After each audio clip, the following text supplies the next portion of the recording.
Ouh!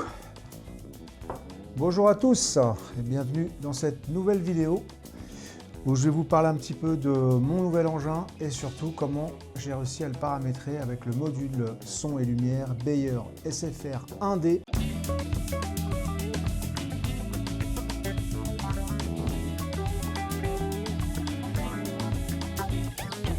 Donc du coup, ce qui s'est passé, c'est que j'ai contacté Beyer Modelbo il y a 2-3 semaines maintenant, en leur disant que voilà, j'avais l'intention d'installer un SFR 1D sur mon nouveau bulldozer.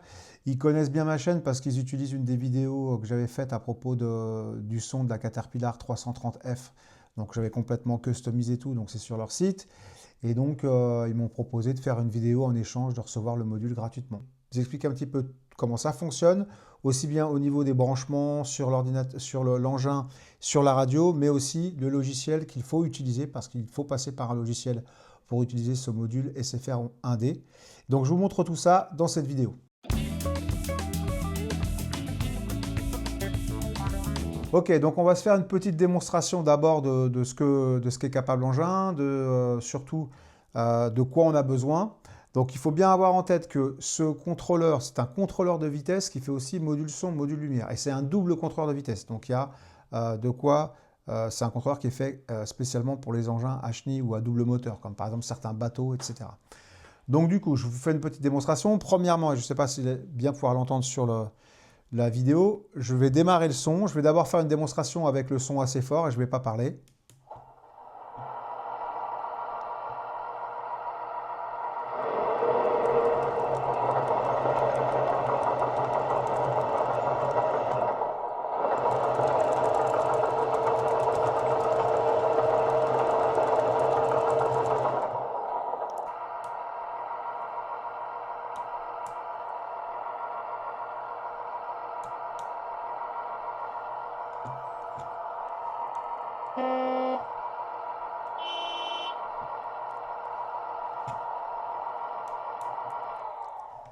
Voilà en termes de son ce que ça donne, grosso modo.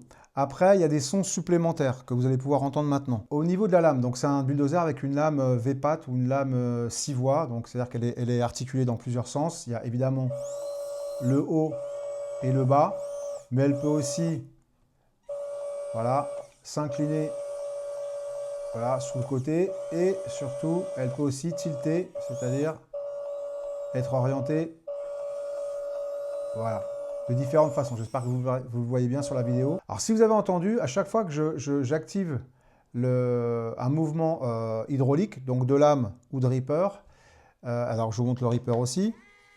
Voilà, il y a un ripper, il est fonctionnel. D'ailleurs, je me rends compte que j'ai oublié de mettre le son hydraulique sur le ripper. On fera ça ensemble tout à l'heure. Donc du coup, ce qui se passe, c'est qu'à chaque fois que j'actionne un mouvement hydraulique, et là je vous le mets fort exprès pour que vous puissiez entendre, il y a un bruit hydraulique. Et en plus, et là je vais démarrer le moteur, vous allez voir qu'en même temps qu'il y a un bruit hydraulique, le RPM du moteur va descendre de 10%. Donc ça va donner une espèce d'impression qu'il peine un petit peu comme le vrai engin. Alors je vous montre avec le son du moteur.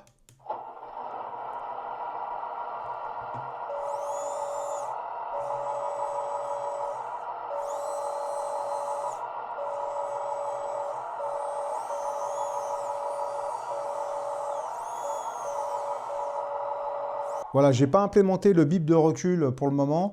On fera ça ensemble tout à l'heure dans la partie logicielle. À noter que j'ai sur la radio programmé 3 vitesses différentes. Donc là, j'étais en petite vitesse. Donc c'est une vitesse qui est assez lente en marche avant, 70% en marche arrière. De mémoire, c'est 60% marche avant, 70% marche arrière. J'ai une deuxième vitesse où c'est un peu plus vite de chaque côté. Et j'ai une troisième vitesse qui est la plus rapide, où là, je suis à 100% marche avant et marche arrière. Sur cette radio, donc, je précise que j'utilise ma radio FR Sky Tandem XE.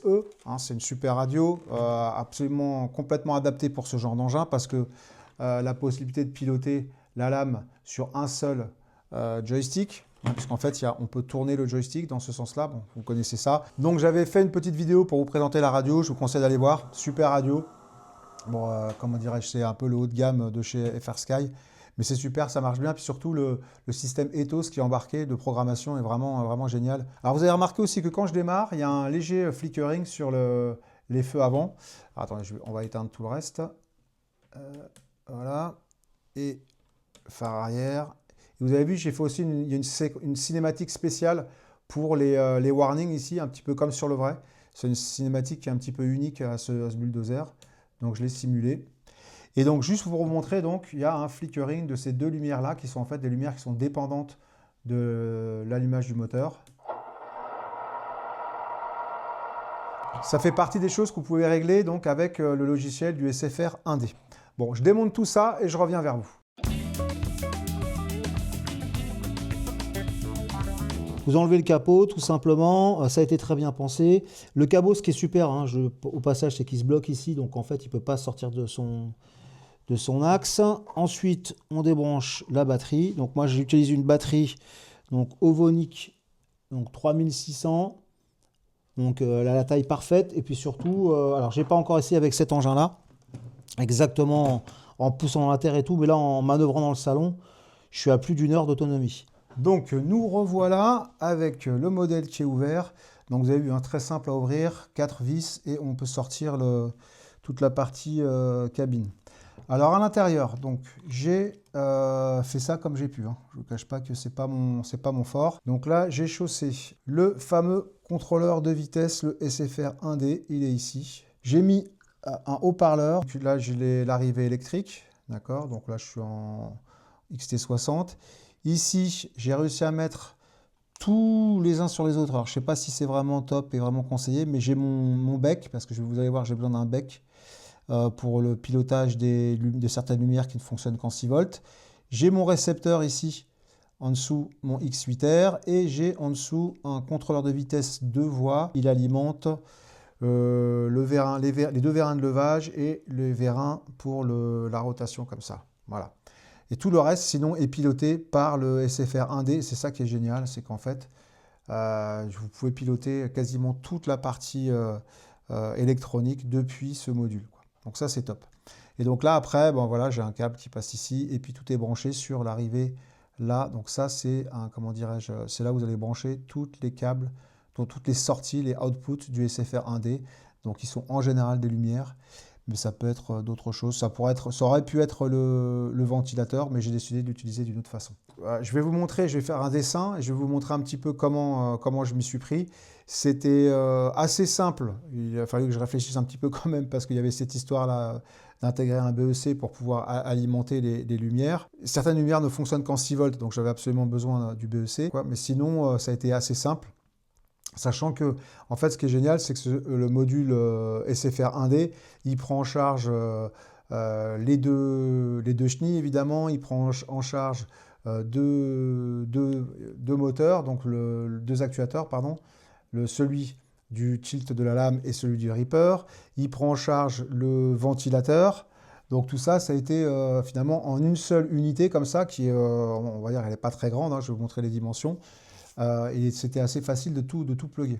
Maintenant, ce qu'on va faire, c'est que je vais vous faire un croquis, d'accord, avec comment les différents éléments sont branchés, où, sur quelle unité, etc. Et ensuite, on va passer à la partie où je vais programmer véritablement le bulldozer à l'aide de la radio et du programme de chez Bayer, donc le programme qui est dédié au SFR 1D. Donc, je vous ai fait un petit tableau récapitulatif. Alors en haut, en orange, la partie donc des câbles cerveau, et en dessous, la partie avec la partie électrique. Alors si on regarde un petit peu plus en détail la partie cerveau, vous voyez que par exemple, vous allez voir qu'au niveau du X8R, vous avez une sortie S-Bus et vous avez les quatre premiers canaux qui sont activés.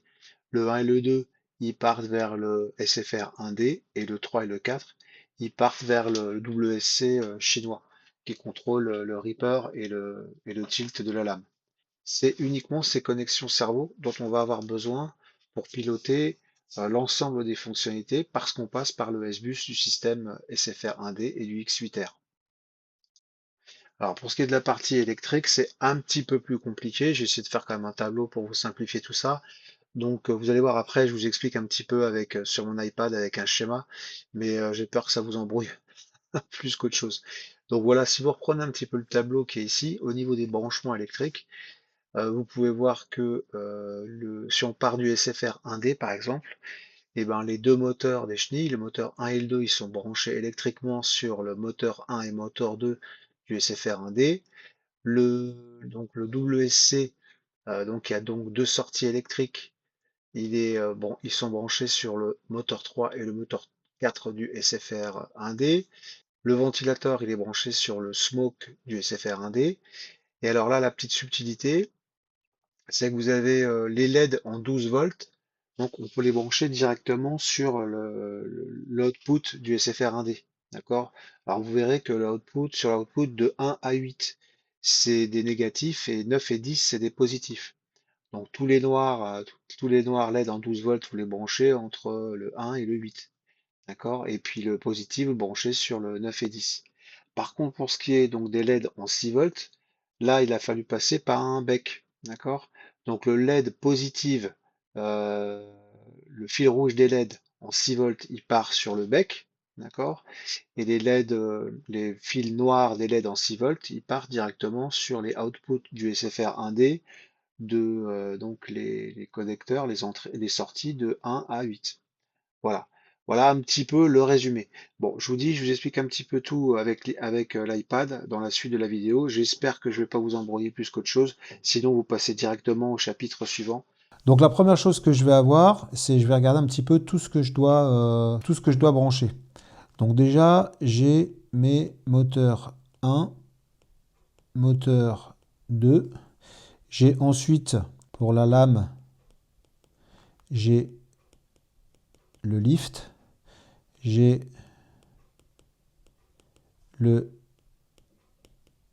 swing et j'ai le tilt. Ensuite, je vais avoir mon ventilateur, donc mes lumières, d'accord? Donc ça, comment concrètement je vais brancher tout ça, d'accord? Sachant que là, comme vous pouvez le voir, j'utilise donc là, j'utilise donc une LiPo 3S et je vais passer par un Wago qui est ici, d'accord? Alors, je vais mettre ma LiPo 3S de côté pour le moment, je la mets là, donc ça sera mon alimentation générale. Je mets mon Wago juste en dessous. Donc, comme je vais utiliser le système S-Bus du Bayer SFR1D, je n'ai pas besoin de connecter toutes mes entrées cerveau ici, d'accord? Alors, qu'est-ce qui va se passer? Donc, on va lui dire, par exemple, au niveau des connexions, on va faire un parallèle. Donc, je vais faire... Et là, je vais lui mettre, par exemple, là, sur le SFR1D, je vais lui dire que mon moteur 1, il va aller sur moteur 1. Moteur 2, il va aller sur moteur 2. Ici, je vais mettre ESC x 2. Donc, c'est un WSC, d'accord? Et donc là, je vais lui dire que le blade lift, d'accord? Donc, le levage, il va aller sur l'ESC ici.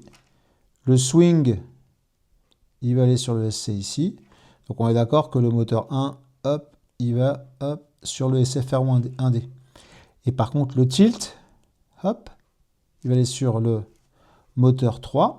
Bon, alors je crois que c'est moteur 3. Ah oui. Il y a le Reaper aussi, j'ai oublié. Hop, on va rajouter le Reaper. Ok. Donc le Reaper, il va aller sur le moteur 4. D'accord?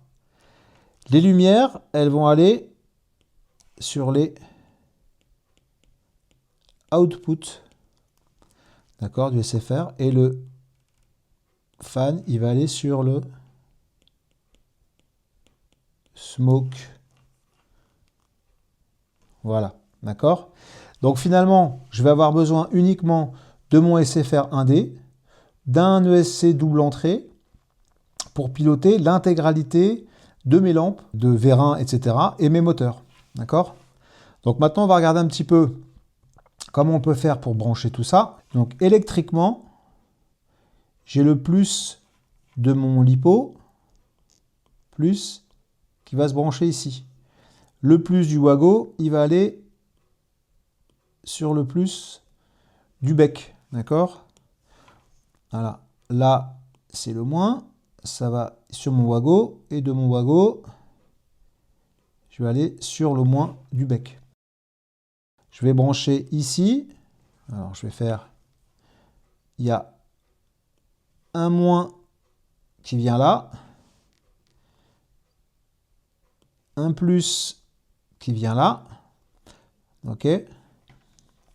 On va avoir actuator 1.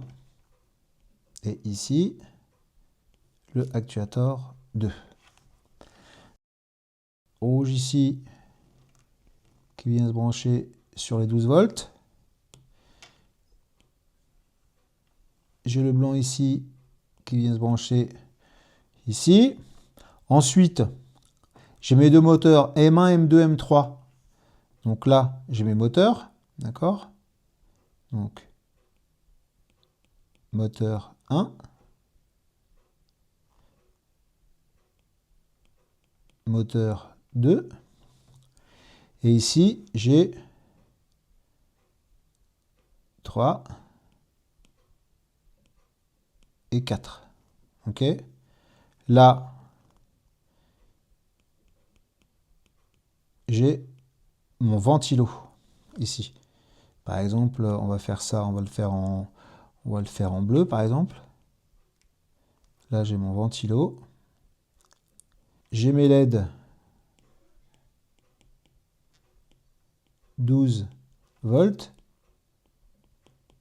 Et j'ai mes LED 6 volts. D'accord? Donc là, le plus de mes LED. OK. Et j'ai le moins. D'accord? Alors, si je regarde bien, c'est que au niveau de mes plus ici, le plus ici, il vient sur 9 et 10. D'accord? Et là, le moins, ça va, hop, sur les parties. Voilà. Et le moins qui est ici, par exemple. Voilà un petit peu comment tout ça est branché finalement. Ensuite, là, ici, c'est toute ma partie avec mes, comment dirais-je, avec les branchements du X8R. La partie S-Bus. Voilà, elle est là. OK. Ça va être un câble qui va en X2.8. Il va ici. Il va en X2.8. X2/8. D'accord? Maintenant, moteur 1, moteur 2. Donc, c'est physiquement, il va y avoir une connexion entre le moteur 1, le moteur 2. Donc là, on est sur moteur 1 et 2. OK? Donc si vous regardez bien, on va aller ici, tac, et ici, tac. OK, donc grosso modo, voilà comment c'est branché tout ça. Mon fan, mon ventilateur, il est branché ici. Le speaker.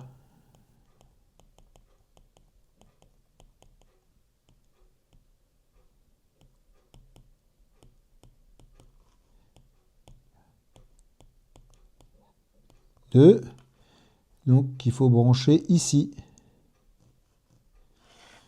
Voilà. J'ai au niveau de mon SFR, je n'ai uniquement que le 1 et le 2 et le 8 au niveau des prises cerveau. Donc voilà grosso modo comment c'est foutu. On va faire un petit scroll du début, d'accord? Voilà.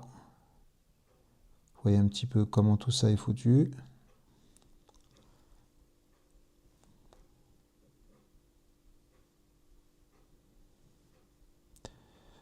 Voilà, voilà. Je ne sais pas si vous allez vous retrouver là-dedans, mais l'idée, c'est ça.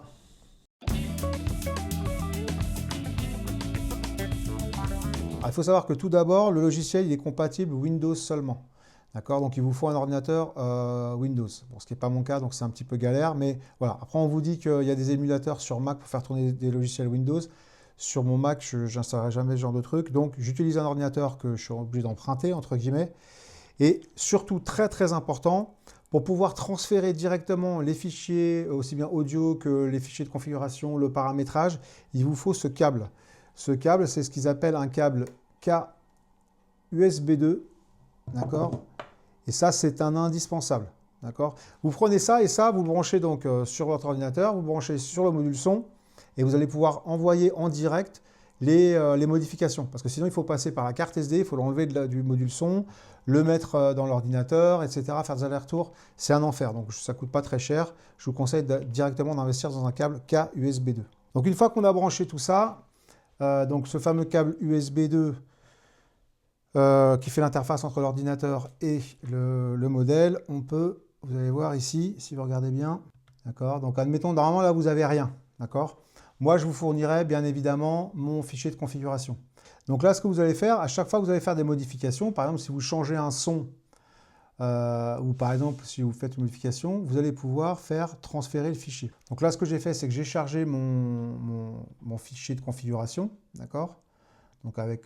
Bon, j'ai déjà tout paramétré, hein, c'est ce que je vais vous montrer. On va passer tout en revue les uns après les autres. Vous voyez ici, dans la partie Engine Sound, alors le logiciel est en anglais, hein, dans la partie Engine Sound, par exemple, ça veut dire que c'est tous les fichiers audio. Les fichiers audio, bah, soit vous allez les chercher sur le site de Beyer, ou quand vous achetez le module, vous avez soit un accès via un fichier qui vous envoie, soit sur une clé USB. Donc, bon, moi, j'ai reçu une clé USB avec les fichiers. Vous transférez ça quelque part sur l'ordinateur, et puis après, vous pouvez les chercher. Là, pour ce modèle-là, pour le moment, je me suis inspiré, j'ai pris les sons qui sont fournis par Beyer. C'est les sons d'un Caterpillar. Donc, c'est un Trax, c'est un CAT 953. Donc, c'est les sons que j'utilise pour le moment. D'accord? J'espère dans le futur pouvoir aller enregistrer mes propres sons de cet engin pour pouvoir être le plus réaliste possible. En attendant, voilà, vous chargez les sons. Donc là, vous avez par exemple le démarrage à froid, le démarrage à chaud s'il y en a. Bon, moi, il n'y en a pas dans ce modèle-là, donc par défaut, il prendra que ce démarrage-là. Vous avez le son stationnaire, le son du démarrage, le son quand il s'arrête, le son du moteur quand il s'arrête. Vous avez le reverse, là, donc le son, le bip-bip du reverse. Vous avez... ça, c'est un son supplémentaire qui est spécialement pour les chenilles. C'est un espèce de crissement des chenilles. Je ne sais pas si vous voyez ce que c'est. C'est la première vitesse en normal. Et ça, c'est la première vitesse au ralenti. D'accord? Donc tout ça, c'est des fichiers. Quand vous chargez pour la première fois le modèle, par exemple le 4, ils ont appelé ça l'Aderope, parce que ça veut dire track loader en anglais. Le Caterpillar, vous avez ces sons qui sont chargés. Donc on va utiliser ces sons-là, c'est tout ce que je vais utiliser par défaut de chez Beyer. Tout le reste, c'est moi qui vais le paramétrer. On a les sons ici, vous avez forcément deux moteurs. Il faut bien comprendre que c'est dans le terme deuxième moteur, ça serait par exemple si on avait deux moteurs différents, dans des bateaux, ou si on avait, je sais pas moi, comment dirais-je, un moteur de pompe hydraulique et un moteur et des sons de chenilles, par exemple. Là, ça serait dans ce cas-là. Il ne faut pas comprendre ça comme chaque chenille, enfin chaque chenille a un moteur. C'est bien, il y a bien un moteur unique qui actionne les deux chenilles. Vous avez des sons supplémentaires. Donc par exemple, là, vous avez tous les bips, là, tous les klaxons. Vous avez le son de l'hydraulique ici. Vous avez différents sons qu'on utilise ou pas. Par exemple, le press-souffle, sur celui-là, c'est la pression d'air, on n'en a pas besoin. Donc là, vous avez toute une série de sons qui sont des sons supplémentaires qu'on va utiliser, vous allez voir. Là, vous avez des sons aléatoires. Alors, sur cet engin, j'en ai pas mis, mais par exemple, sur les camions, j'en rajoute. Je rajoute des bruits d'air comprimé, de décharge d'air comprimé, des bruits comme ça. Vous pouvez définir un volume de son, d'accord? C'est important. Et il y a différents paramètres. Par exemple, le fameux son, le bip de recul, par défaut, il est archi fort. Donc là, si vous regardez bien, donc c'est le Rückerfahner, là, en allemand. Moi, il est à 20%. D'accord? Il fonctionne qu'à 20%. Et 20%, c'est déjà... on l'entend bien.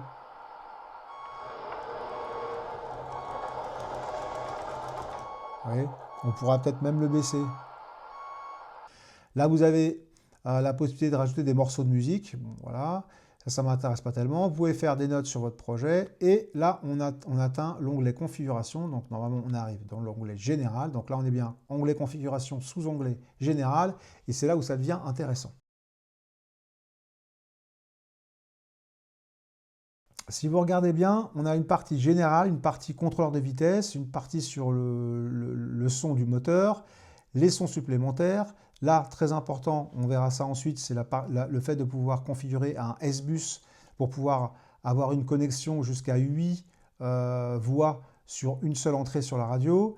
Et après, on va rentrer dans le détail. Je ne vais pas aller trop loin pour le moment parce qu'il faut voir un petit peu comment ça marche. Il faut surtout aussi comprendre comment ça marche avec la radio. Donc dans l'onglet Général, qui porte bien son nom, on a les paramétrages généraux. Donc si j'avais des cerveaux qui sont des cerveaux digitales, et ben bon là je l'ai mis parce que je pense que c'est par défaut. Je n'ai pas de cerveau sur cet engin, donc je pourrais le décocher, j'en ai pas besoin, d'ailleurs je vais le décocher tout simplement. Vous cochez ici, ça c'est pour enregistrer sur la carte SD, si jamais vous avez des problèmes, vous pouvez enregistrer les logs sur la carte SD. Voilà, ça c'est pour envoyer à Bayer éventuellement si vous le demandez. Là, on va vous proposer qu'est-ce qui va faire que votre engin il démarre. Donc ça pourrait être plein de choses. Donc là, a priori, le plus évident, c'est que ça soit, vous sélectionnez ici Engine Sound On-Off, c'est-à-dire que quand moi je démarre le son de mon moteur, c'est là où on considère que le modèle se met en fonction. Et c'est ça qui va faire en sorte, par exemple, que certaines lumières vont clignoter, il y aura du flickering sur quelques lumières, etc. Là, vous avez la puissance du son par défaut. Alors quand vous faites des tests et que vous n'avez pas encore réglé, par exemple, sur la radio, le fait de pouvoir régler le son avec un potard, je vous conseille de le mettre à 30% pour pas que ça hurle. Ça, c'est si vous l'utilisez, il est possible d'avoir une touche qui fait que si vous voulez entendre un petit peu votre environnement, avec une touche, le volume général va tomber à 30%.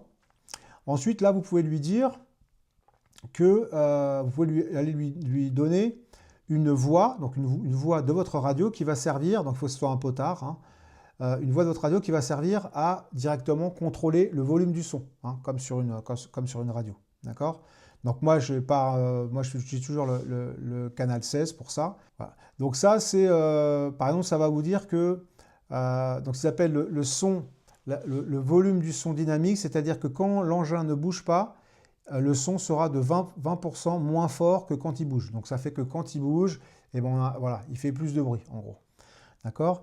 Là, vous avez toute la partie sur les arrêts de voltage, enfin les arrêts en cas de sous-voltage de votre batterie. D'accord?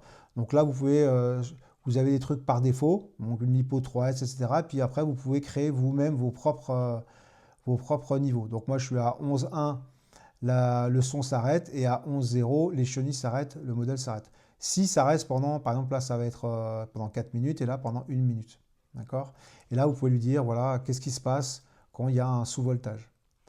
Ici, très intéressant, vous pouvez donc créer ce qu'on appelle des multifonctions. Et donc c'est par exemple ce que j'ai utilisé pour faire le son de l'hydraulique sur les mouvements de lame, ainsi que la légère régression des tours vitesse du moteur. D'accord? Donc là, vous pouvez le nommer. Donc moi, j'ai appelé ça une action hydraulique, d'accord? Et vous pouvez lui dire que je vais faire appel pour cette fonction-là. Je vais aller chercher mon son hydraulique. Donc vous vous souvenez, c'est les sons qu'on a mis au début dans le premier onglet quand on a chargé des sons additionnels. On a mis, voilà, vous voyez, c'est ici, son additionnel. Je vais chercher mon son hydraulique, je le coche, je dis OK, très bien.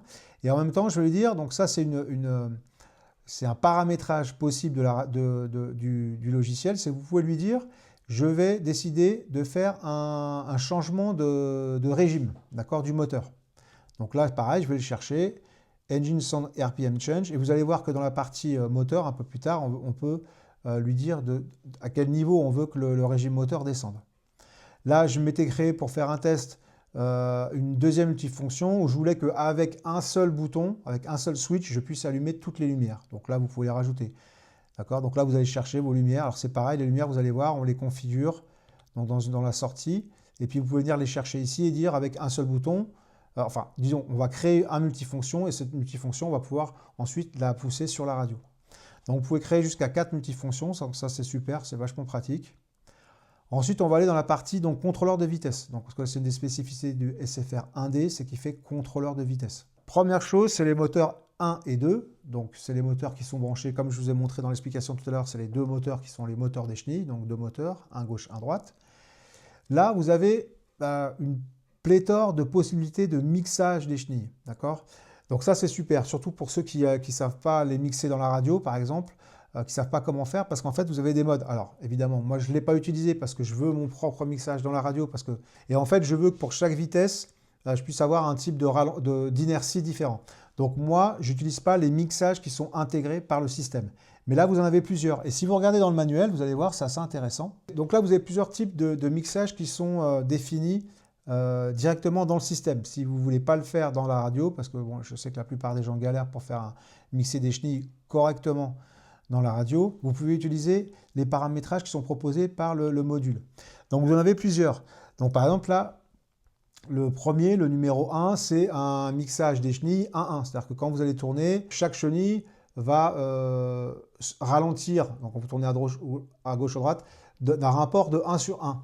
Mais vous avez aussi la possibilité d'utiliser le mixage 2 qui a un rapport de 1 sur 0,75, ou alors le mixage 3 qui a un rapport de 1 sur 0,5, qui est par exemple celui que j'utilise moi, mais simulé sur la radio. D'accord? C'est-à-dire que quand je tourne, je veux que le maximum qui est de différence entre la chenille gauche et la chenille droite, ça soit de 50%. Vous pouvez utiliser aussi le mode 4, et en fait le mode 4, vous avez la possibilité de le régler avec un potard supplémentaire. D'accord? Donc ça, c'est, on va dire, pour faire une sorte de mixage à la demande.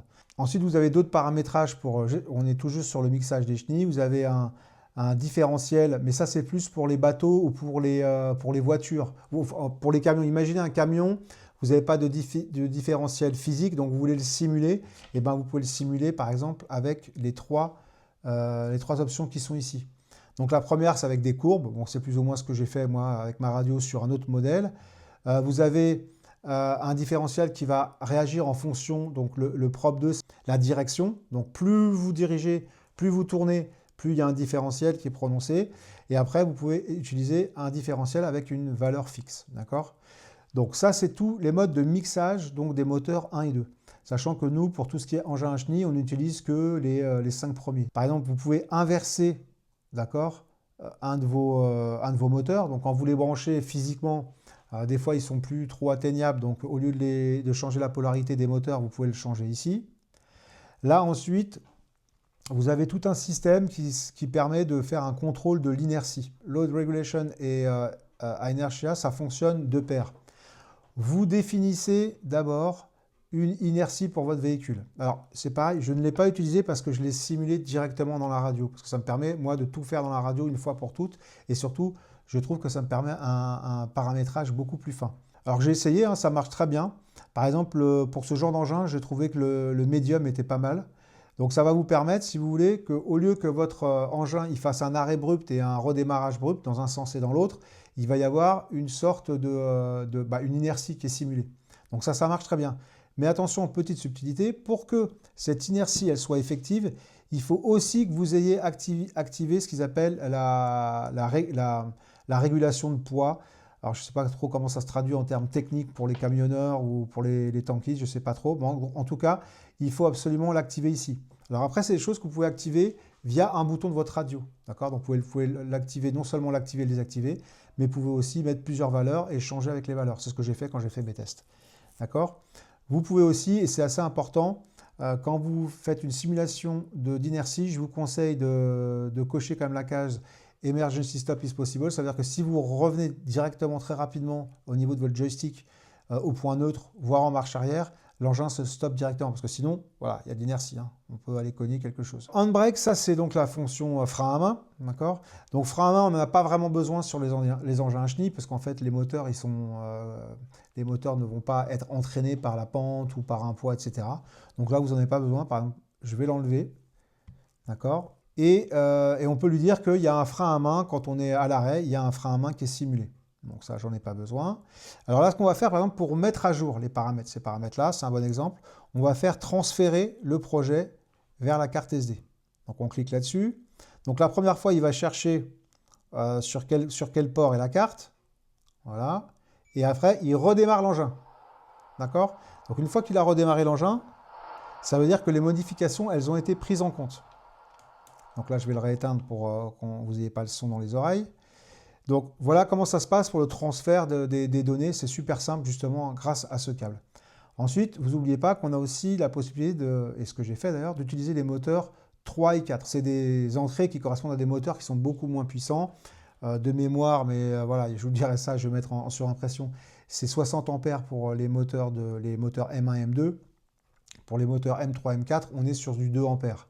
Les moteurs, les actuateurs, comme ça, les petits vérins, ça délivre au maximum du 2 ampères. D'accord, du 2 ampères, et puis il faut que ça soit embuté, et puis voilà. Donc du coup, on peut utiliser ces moteurs M3 et M4 du Bayer SFR1D pour ce genre de petits actuateurs. Alors là, vous définissez la vitesse ou la puissance du moteur, donc là j'ai mis 100% pour chacun des moteurs, évidemment. Et puis là, vous allez pouvoir lui dire avec quelle entrée de la radio on va contrôler. Donc par exemple, là c'est le tilt de la lame, et là c'est le Reaper, donc là il y en a un, c'est le channel 5, le canal 5 de la radio, et là ce sera le canal 6. Alors ça, je vais vous montrer un petit peu après, quand on va rentrer vraiment dans le détail de la programmation. Donc je continue les onglets. Là vous avez, dans l'onglet Engine Sound, vous avez la possibilité de lui dire, au niveau du son, est-ce qu'on utilise juste le son du moteur 1, d'accord, donc il sera à la chenille de gauche, ou est-ce qu'on utilise la moyenne des sons M1 et M2, d'accord. Alors, il faut savoir un truc, c'est que si vous utilisez la moyenne des sons M1 et M2, comme là, alors je vais remettre le son, écoutez, alors je ne sais pas si vous allez entendre, mais même en reculant,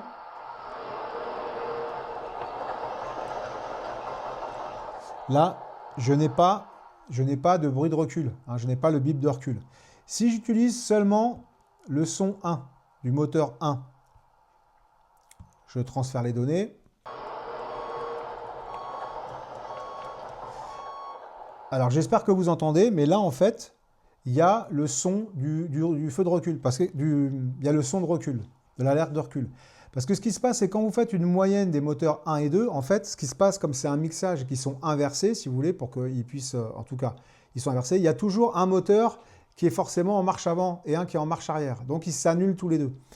Donc là, il faut, si vous êtes comme moi, que vous utilisez donc le mixage de la radio, donc, et non pas un mixage intégré de chez Bayer, c'est bien de mettre le son uniquement du moteur 1.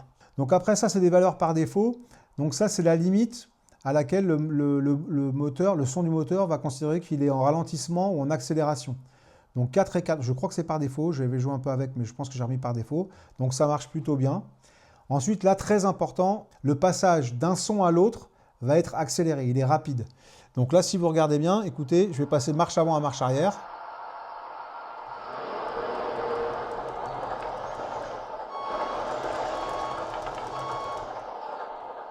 Vous voyez, ça s'arrête. Les sons changent rapidement entre les uns et les autres. Si vous enlevez ça, ce qui va se passer, c'est que vous allez avoir, le son va durer avant de passer au suivant. Et c'est très désagréable. Alors ça marche pour certains moteurs de camions, mais là écoutez.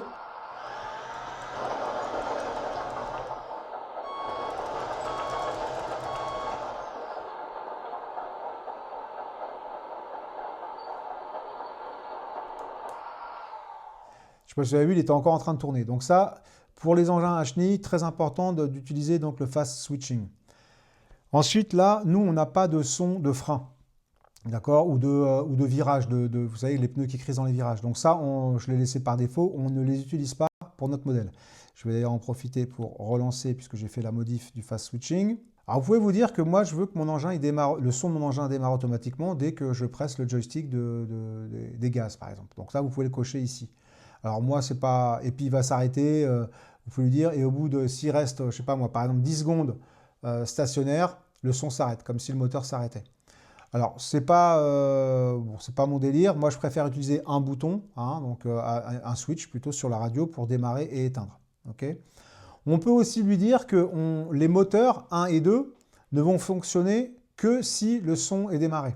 D'accord ? Donc un peu comme dans la réalité finalement, il faut démarrer le moteur avant de pouvoir accélérer. Là aussi, option qui est intéressante, c'est annuler, donc cancel starting sound quand on accélère. Donc quand vous accélérez, admettons que vous démarrez votre radio, vous démarrez votre engin, vous roulez, puis là vous avez oublié de mettre le son. Vous voulez mettre le son.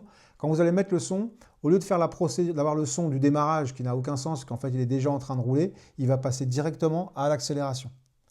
D'accord ? Donc là, si vous aviez un son de moteur à froid, un son de moteur à chaud, c'est là que vous lui dites 180 secondes. Donc si votre moteur n'a pas été démarré pendant 180 secondes, on passera sur le démarrage à froid. D'accord? Donc pareil, je vous ai fait une vidéo sur ma pelleteuse USM avec un USM RC3, avec un démarrage à chaud, je crois, de 2 minutes ou 3 minutes. Donc c'est super. Maintenant, très intéressant, donc le changement de régime au niveau du moteur. Vous vous souvenez, c'est un truc qu'on a simulé via une multifonction. On voulait que quand les lames, enfin tout ce qui est hydraulique fonctionne, on voulait qu'il y ait non seulement un son hydraulique, mais on voulait aussi qu'il y ait le régime moteur qui diminue légèrement. Donc moi, je l'ai mis à moins 10%. Moins 10%, c'est pas mal. De mémoire, sur la pelleteuse, j'avais mis moins 15%. Donc là, vous allez lui dire que donc le deuxième moteur, donc en l'occurrence, ça va être le moteur droit. Hein. M1, c'est le moteur gauche chez Bayer, M2, c'est le moteur droit. Donc vous allez lui dire que la vitesse, elle vient du canal 1, donc c'est mon accélérateur, d'accord, très bien.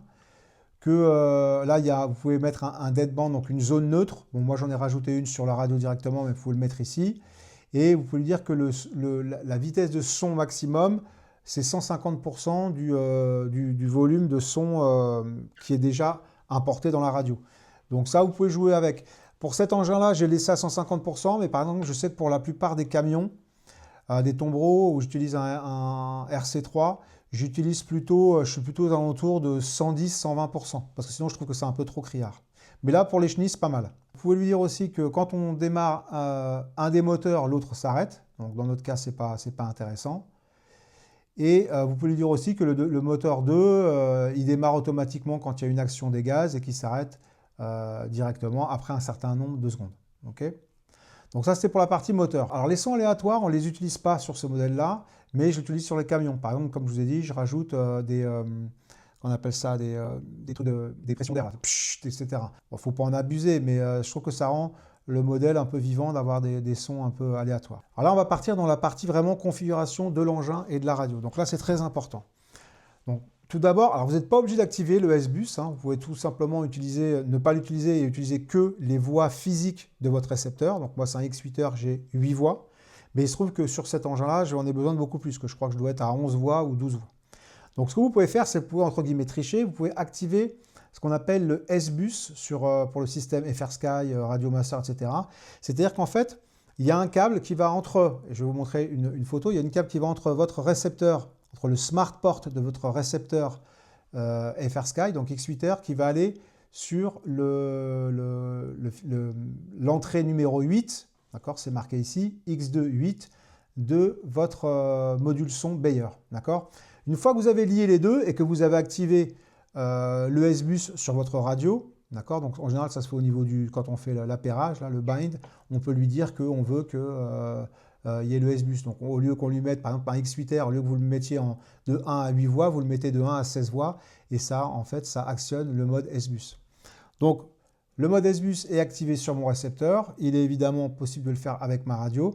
Donc maintenant, ce qui va être intéressant, c'est que les voies physiques donc, où on branche sur le récepteur ne correspondent plus à ce qui va se passer dans la programmation du module et de la radio. D'accord ? Et ça, c'est le truc qui est un peu dur à comprendre au début, c'est que c'est complètement déconnecté. Alors après, vous pouvez dire que le canal 1, c'est ce que je fais d'ailleurs pour m'y retrouver, mais bon, c'est pas nécessaire, c'est que vous pouvez dire que le canal 1, par exemple, ça va être le canal 1 de votre récepteur, d'accord ? Sauf que moi, j'en ai que 8. Alors par exemple, là, j'ai mis canal 11, ça correspond au canal 11. Donc là, si vous le désactivez, vous allez avoir uniquement les 8 voix de votre récepteur, par exemple. Alors une fois que vous avez activé le S-Bus, vous allez sur les canaux de votre radio, d'accord ? Et vous allez avoir accès à 16 canaux, au lieu de 8 par exemple pour mon récepteur. Alors attention 16, mais si vous regardez bien, on commence à 3 et 4. Oui, parce que le moteur 1 et le moteur 2, comme c'est un contrôleur de vitesse intégré, le 1 et le 2 par contre, on ne peut pas y toucher. Il y a bien une liaison physique avec un câble cerveau du module SFR juste sur votre récepteur, d'accord ? Donc c'est les deux seuls en fait, enfin les trois avec le S-Bus, c'est les deux seuls liens physiques qui sont nécessaires. Moi sur mon récepteur X8R actuellement, j'ai le canal 1 et le canal 2 qui vont vers les deux moteurs et j'ai le smart port qui va vers l'entrée S-Bus du module son. Je n'ai pas d'autres câbles qui sont connectés. Hein, mes vérins, tout ça, les lumières, tout ça, c'est pas connecté via un câble cerveau. C'est paramétré de manière, on va dire, virtuelle dans le système. D'accord ? Donc, qu'est-ce qui va se passer ? Donc là, par exemple, ce qui est intéressant, c'est que je vais reprendre. Donc, 1 et 2, je lui ai dit que c'était les canaux 1 et 2 de ma radio. Hein, d'accord ? 3 et 4, j'ai rien pour le moment. 3 et 4, je ne m'en sers pas. D'accord? Donc, si vous regardez bien, 3 et 4, j'ai rien qui est rempli ici. D'accord? Après, on va aller, par exemple, dans voilà, le canal 5. Alors, le canal 5, qu'est-ce que j'ai mis dans le canal 5? Et c'est là, il va falloir qu'on prenne la radio aussi. Donc, il me dit que le canal 5, il n'est pas disponible. D'accord? Parce qu'il est utilisé par un des moteurs, le M3 ou le M4. Et si vous vous souvenez comment ça se passe, c'est qu'en fait, ici, vous avez vu, dans M3, M4, quand on est dans Speed Controller, au contrôleur de vitesse, je lui ai dit que le blade, c'était sur le canal 6, et, enfin l'angle de la lame sur le canal 6, et le Reaper sur le canal 5. Et bon, on les retrouve là. Donc c'est le 4 et le 5, le 5 et le 6, pardon. Voilà. Sur ma radio, mon canal 5, vous voyez, si vous regardez bien ici, vous voyez qu'il y a marqué le tilt. Donc c'est ma lame, d'accord? C'est ma lame qui bouge. Donc ça, c'est mon canal 5. Ok, on les retrouve ici. Donc ceux-là, on ne peut pas les toucher. Ils ont été déjà pris par défaut par le M3 et le M4. Ensuite, je vais aller dans le 7. Alors dans le 7, ça devient intéressant. Donc là, mon canal 7 virtuel, il va piloter mon canal proportionnel 7. Et là, qu'est-ce que j'ai mis? Je lui ai dit que je voulais que ce canal-là, d'accord, le 7, ça soit en haut, c'est vers le bas sur les switches, sur les radios FR Sky, ok? Et en bas, ici, c'est vers le haut, d'accord? Donc c'est un peu bizarre. Donc là, je lui dis que ici, quand je vais faire un mouvement d'interrupteur comme ça, il va m'allumer les phares. Alors, je ne sais pas si vous voyez ici. Donc, si je fais ce genre de manœuvre, hop, là, ça, c'est un appui court, d'accord? Et pareil, je peux aussi démarrer donc, les phares de devant comme ça sur un appui court. Donc, c'est ça, c'est ce qui est paramétré ici. Les phares en haut là, de la cabine, donc je les ai appelés Front Fog Light dans le logiciel, enfin dans les sorties. Vous savez, alors j'ai appelé ça les Light Low, mais j'aurais pu mettre les lumières tout court, parce qu'en fait c'est les lumières. Donc mon canal 7, lui, il va me piloter mes deux lampes, mes deux grosses lampes du haut. Le canal 8, on va regarder ce qu'il pilote. Donc je vais sur ma radio, je le retourne, et là dans mon canal 8, voilà, j'ai mes lumières arrière et les lumières top. Ok, les lumières du haut, de la cabine. Donc là, je suis au niveau des sorties de la radio. Après, on verra les mixages. D'accord? Donc là, je paramètre d'abord toutes mes sorties. Et je les nomme, parce que comme ça va être beaucoup plus facile pour m'y retrouver par la suite. Là, ah bah tiens, 9, ça va être le démarrage du moteur. D'accord? Alors là, c'est intéressant parce que j'ai un short in position. Donc ça va être pareil, tac, tac, un mouvement rapide qui va me permettre de démarrer le moteur. Mais là, si je laisse ce même bouton, si je le mets vers le bas, d'accord? C'est inversé, vers le bas, mais que je le laisse en position. Donc là, il reste en position vers le bas. Ça coupe tous les sons. Par exemple, écoutez, je démarre le moteur. D'accord? J'ai fait un mouvement rapide. Là, je fais ça, je le laisse en position. Les sons sont coupés. Je le remets, les sons sont valides. Et là, j'arrête le moteur. Donc voilà, vous pouvez utiliser non seulement les positions courtes, donc les allers-retours comment dirais-je, du stick, du switch, mais aussi vous pouvez utiliser pour certains, vous allez voir, j'en ai un autre pour le ventilateur par exemple, j'utilise une position en position. En 10, je me suis créé un de mes klaxons, d'accord? Donc là, j'en ai choisi un, donc là, il est en position. Alors vu que j'utilise des boutons où je dois appuyer, c'est pour ça que je l'ai mis là dans la section. Si vous regardez bien, je l'ai mis dans la section où je reste en position. Tant que je reste sur le bouton, bip, il sonne. D'accord? Ce n'est pas un aller-retour. Donc là, j'en ai un là. Et j'en ai un autre. Où est-ce que j'ai mis mon autre horn? Voilà, j'en ai mis un. Donc j'en ai en 13. Et si vous regardez bien sur ma radio, voilà, je vais aller dans le. Donc on avait le 9, c'était le démarrage de la. Comment ça s'appelle? Du moteur. Là, j'ai un klaxon. Là, j'ai mon hydraulique. Et là, j'ai un autre klaxon en horn 2. Vous voyez? Voilà. Donc ça, il faut bien être synchro entre le logiciel et les sorties de la radio. Donc on va revenir juste un peu en arrière. On a vu les deux klaxons. Là, qu'est-ce que j'ai fait? Et bien là, c'est là où je vais lui simuler donc les bruits hydrauliques et le ralentissement de régime du moteur. D'accord? Donc vous vous souvenez, c'est dans l'onglet Général. Ici, j'ai créé un multifonction 1 qui s'appelle Hydraulique Action en multifonction 1. Okay? Si je retourne dans mes canaux proportionnels, donc pour mon canot 11, je lui dis que en position, donc dès que je vais bouger un stick dans une position ou dans l'autre, il va déclencher ce son multifonction. Et là, il y a une petite astuce. Si vous voulez que ça se déclenche, dès que vous touchez légèrement, par exemple, vous voyez, Si vous voulez que ça marche, dès que vous touchez légèrement votre joystick, il faut ici décaler ça. Parce que par défaut, regardez, je vais vous montrer, par défaut, ils sont comme ça. D'accord? Alors, ce qui se passe, c'est que vous avez vu, là, j'ai remis à 0. Mais si vous faites ça, en fait, le son ou le multifonction, il va être utilisé que sur le truc qui est en jaune. Dès que ça va passer en rouge, il ne va pas être utilisé. Tout simplement, vous pouvez jouer ici avec... Donc le vert, c'est le neutre, donc on va mettre le minimum de neutre. Et puis on va faire en sorte que, voilà, le multifonction, donc la partie du haut, elle soit activée dès qu'on commence à déclencher le joystick. D'accord? Donc ça, c'est une petite subtilité qui est assez intéressante. Souvent, les gens ne font pas vraiment attention à ça. Donc ensuite, on va passer le numéro 12. Donc ça, c'est une output séquence. C'est une séquence spécifique. Alors, je vais vous montrer un petit peu comment ça marche. Pareil, c'est très, très intéressant. Et output, voilà. Et ici, output séquence. Donc, j'ai créé une séquence, d'accord, spécifique. Donc, je l'ai nommée. Je lui ai dit combien de différentes étapes elle va avoir. Parce qu'en fait, si vous voulez, ma lumière, c'est simple. Je veux qu'elle s'allume. Je veux qu'elle s'allume, s'éteigne, s'allume, s'éteigne, s'allume, s'éteigne. Vous voyez, c'est comme ça. Donc ça, il faut le faire ici. Donc vous pouvez lui dire combien de temps elle s'allume, combien de temps elle s'éteint, etc. Et vous rajoutez des étapes. Et la puissance, par exemple, vous pouvez moi j'ai tout mis à 100% parce que tiens d'ailleurs, comment dirais-je, c'est un truc qui clignote. On pourrait dire que c'est un son, ça pourrait être aussi une lumière qui s'intensifie avec le temps. D'accord? Donc là, vous lui dites le nombre d'étapes. La boucle, elle commence au numéro 1, elle termine au numéro 16, donc il va enchaîner comme ça. D'accord? Il va boucler en permanence. Et on lui dit que quand j'arrête donc cette séquence, ça s'arrête automatiquement, il ne va pas jusqu'au bout de la séquence. Si je m'arrête et qu'il est au milieu de la séquence, il s'arrête tout de suite. D'accord? Et là, je lui dis, cette séquence 1, elle concerne quelle sortie? Et donc les sorties, elles sont là. Donc c'est la sortie numéro 3. Donc c'est celle que j'ai appelée reversing light. D'accord? Donc c'est les warnings, d'accord, de la cabine. D'accord? Et tout ça, donc, vous allez l'appliquer au niveau de votre canal proportionnel. Par exemple, là, je suis sur le canal, donc c'est le 8, d'accord? Et là, appui court vers le bas, vers le haut, pardon. Donc ça me déclenche les warning lights. Donc par exemple, c'est celui-là, si je ne dis pas de bêtises. Voilà. Donc là, vous voyez, je ne sais pas si vous voyez sur la vidéo, mais on est sur, comment dirais-je, les warning lights, les strobes un peu spécifiques.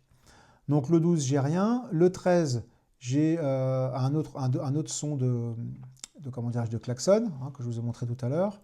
Le 14, j'ai rien. Le 15, j'ai appelé ça le smoke generator on, mais en fait, j'ai triché. C'est-à-dire que j'ai utilisé la fonction où on peut utiliser un générateur de fumée et qu'on branche sur le module SFR 1D. Et en fait, plus vous accélérez, plus il y a de fumée, etc. Moi, je vais utiliser que la partie du ventilateur. Mais ce qui m'intéressait, c'est qu'en fait, on peut paramétrer le ventilateur pour qu'il tourne à une certaine vitesse quand l'engin est au repos, et plus il accélère, plus il tourne vite, par exemple. Et donc là, je lui dis que quand je mets un bouton en position, je le mets vers le haut. Voilà, j'ai le ventilateur qui se met en route. D'accord? Je le force, en fait. Alors, je finirai juste par, donc le prop 16, c'était celui qui me permet de modifier le son, le volume du son à la volée. Toute la partie nautique, multi-switch, tout ça, on ne s'en sert pas, d'accord? Le control pad, je ne m'en sers pas sur cet engin, je m'en servais par exemple sur la chargeuse, la Hitachi, mais je ne m'en sers pas, c'est pour pouvoir avoir des trucs où vous appuyez sur votre radiocommande.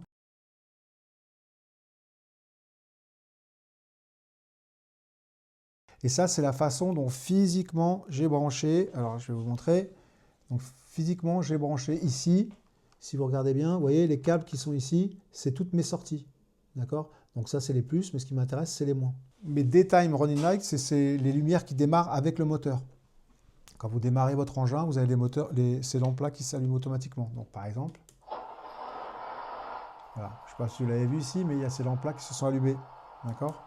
Donc ça, c'est les daytime running lights. Ensuite, low beam, donc c'est les phares qui vont vers le bas. Donc moi, j'ai triché, j'ai dit les low beam, c'est ceux-là, c'est ceux qui sont en bas. Ça, une fois que vous le repérez, après, c'est simple, hein. Et ça, vous allez paramétrer dans la radio, je vais vous montrer. Donc alors moi, j'appelais ça les reversing lights, mais c'est les lumières. Donc physiquement, c'est des lumières qui sont connectées à mes 3 LED orange, d'accord? Ensuite, vous avez le front fog light, les lumières arrière, d'accord? Et les high beam headlights, c'est les lumières qui sont au-dessus de la cabine. Vous avez plusieurs options. Par exemple, pour les daytime running lights, donc les lumières qui vont s'allumer en même temps que vous allumez le moteur. Si vous restez appuyé, vous voyez qu'il vous dit quel est le pourcentage de lumière quand les feux de parking sont allumés. Ben, nous, on n'a pas de feu de parking sur cet engin, donc c'est pas relevant, quoi. Pareil, là, c'est la puissance des feux de position, si je puis dire, quand on a les warnings, d'accord? Est-ce qu'ils doivent baisser ou pas? Bon, c'est pareil, c'est pas, ça correspond pas. Nous, on s'en sert pas de ça.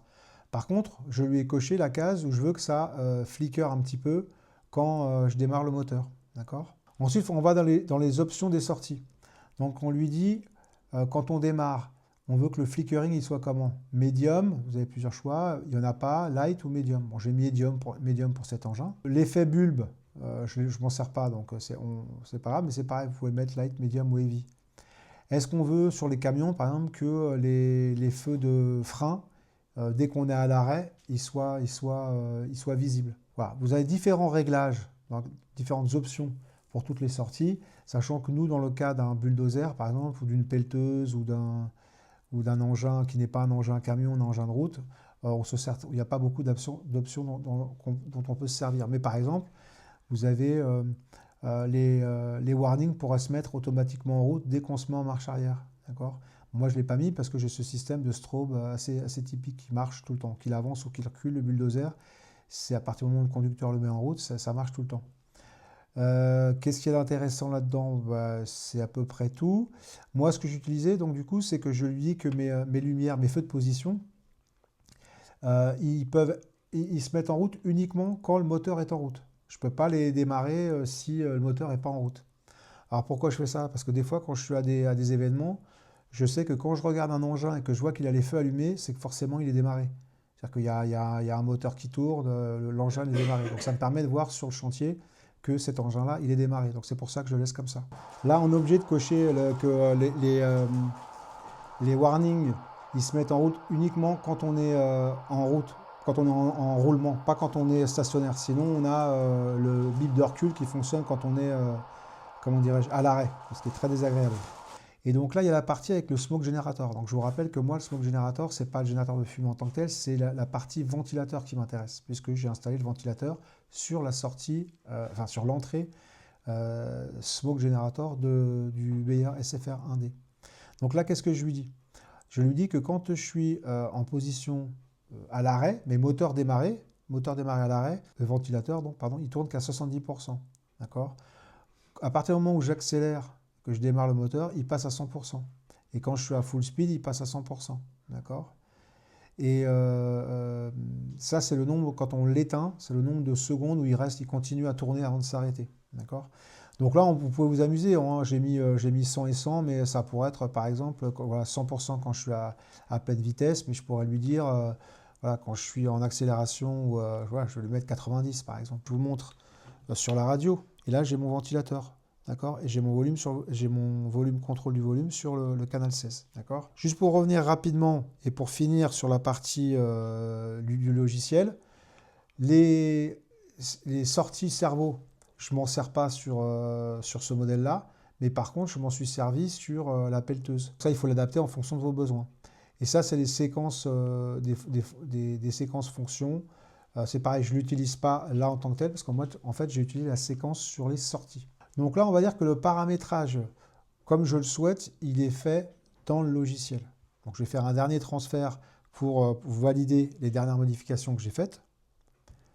Donc je vais transférer ça à l'engin, qui va redémarrer tout seul. Hein. Maintenant, vous connaissez la procédure. Donc on a vu toute la partie du paramétrage du logiciel en lui-même sur l'ordinateur. Maintenant, on va appliquer ça sur la radio.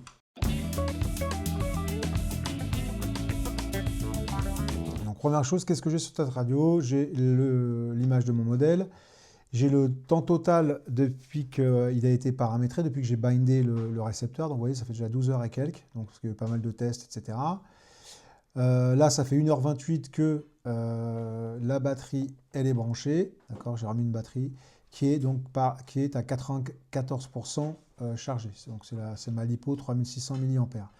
Là, j'ai un affichage dynamique en fonction de la vitesse que je choisis. D'accord? J'ai 3 vitesses.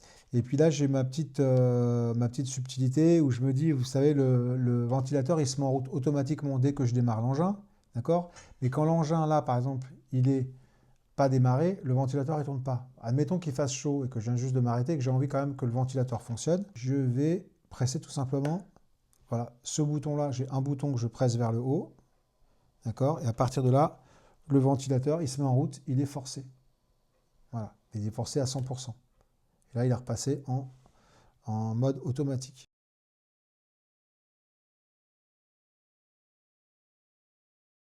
Je commence toujours par brancher mes sorties. Donc là, ce n'est pas branché physiquement sur le récepteur, comme vous avez pu le voir, c'est des sorties virtuelles qui correspondent au logiciel, hein, au propre channel du logiciel. D'accord? Donc chenille gauche, chenille droite, mon swing de la lame, le lift c'est donc pour se lever, swing c'est comme ça, et le tilt c'est quand la lame fait comme ça. J'ai mon Reaper, mes lumières, les lumières de l'arrière, de la tour.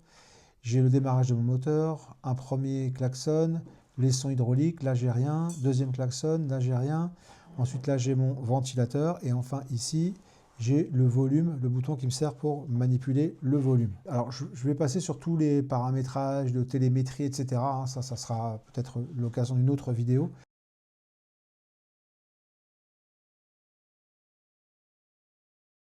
Les flight modes, c'est là où j'ai mis mes 3 vitesses, d'accord? Donc j'ai un mode par défaut, puis après j'ai lent, rapide et moyen, d'accord? Et donc là, qu'est-ce que j'ai fait? Je lui ai donné un nom, je lui ai dit que la condition active, c'est le bouton que j'affiche, donc c'est ce bouton-là, FS4 c'est celui-là, FS5, FS6, et après je mets un fade in, fade out, pour qu'entre chaque différente vitesse, j'ai pas un à-coup, mais que ça soit gradué. D'accord, donc là j'ai créé 3 flight modes en plus du mode par défaut, d'accord, et je vais les utiliser dans mes mixages.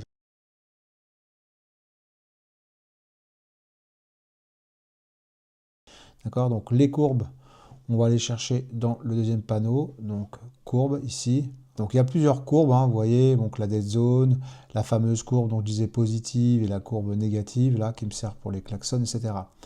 Moi, je vous propose qu'on passe tout de suite sur les courbes qui me servent pour les vitesses. Alors, on peut d'abord la nommer ici. Ensuite, le type, c'est custom, donc c'est-à-dire personnalisé, d'accord? Donc ça, c'est une courbe avec 5 points que j'ai donc adoucie, d'accord? Donc elle est adoucie dans les angles. Je ne sais pas si vous allez voir là sur le côté ce qui va se passer si je l'adoucis pas. Voilà, ça passe à angle droit. Ensuite, j'ai pas d'offset. Et là, ce qui est intéressant, c'est d'aller voir ici donc dans le nombre de points et comment elles sont paramétrées. Donc ça, c'est, je vous le rappelle, la courbe qui correspond à la petite vitesse, d'accord? Donc, ce qu'on peut voir tout de suite, c'est que en marche arrière, on va aller à moins 84%. Je clique sur moins 84 et je veux changer. Alors là, vous avez la graduation des valeurs quand vous les changez. Donc là, ça va changer de dixième en dixième, d'accord? Si vous cliquez ici, ça va changer de 1% en 1%. Si vous cliquez encore, de 10% en 10%. Donc là, j'ai juste rajouté 1%. D'accord, voilà. Et en vitesse maximum, je suis à 65%. D'accord? Donc c'est pour ça que le bulldozer, il recule plus vite qu'il n'avance. Voilà, c'est ce qui est le plus important à retenir, hein, c'est les valeurs maximum, minimum et maximum. Et puis après, j'ai fait en sorte qu'au niveau du point neutre du manche, ça soit aussi pareil, comment dirais-je, un peu plus dur. La courbe pour la vitesse moyenne, on va regarder ensemble tout simplement. Donc là, c'est pareil, hein, c'est le même type de courbe, personnalisée, 5 points. Ce qui va changer, c'est les paramètres ici. Donc là, marche arrière maximum 90%. Et marche avant 80. On était à 85 et 65 tout à l'heure dans la première vitesse. On va aller voir la courbe donc rapide. Donc là c'est une courbe pareil, tout à fait classique. En plus là je suis à moins 100 et 100, d'accord.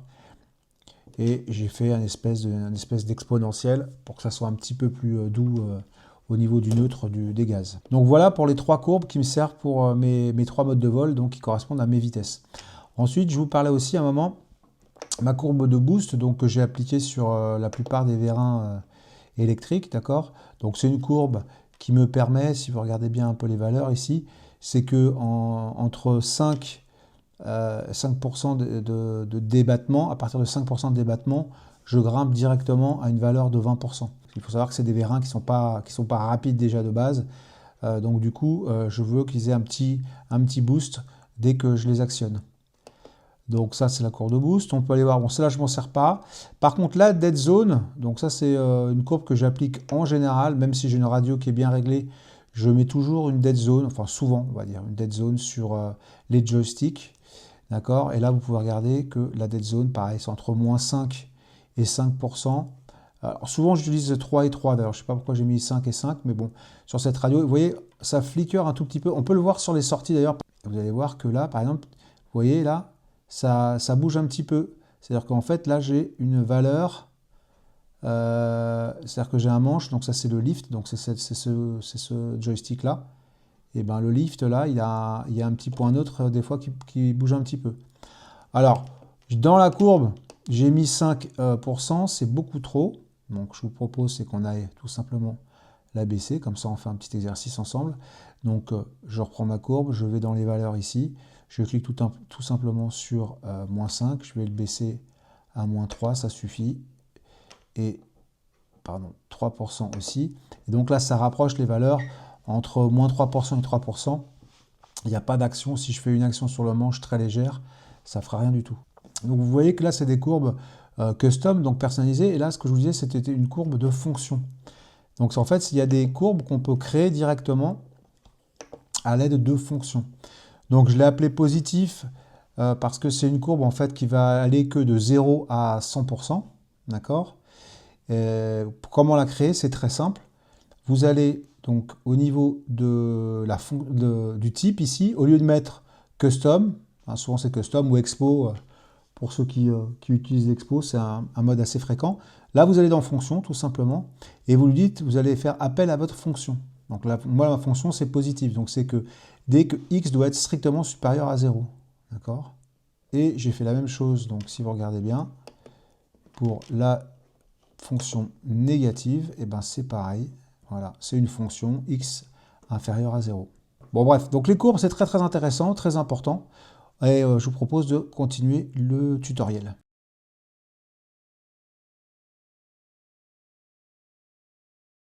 Donc de la manière dont moi je fais le mixage de mes chenilles sur une radio Ethos. C'est assez simple parce qu'en fait c'est déjà proposé quasiment par défaut, c'est-à-dire qu'il y a un canal qui va servir pour la propulsion, donc c'est la courbe des gaz, le moteur, et ensuite le mixage se fait avec la direction, d'accord? Pour la propulsion, d'accord, j'ai 3 vitesses.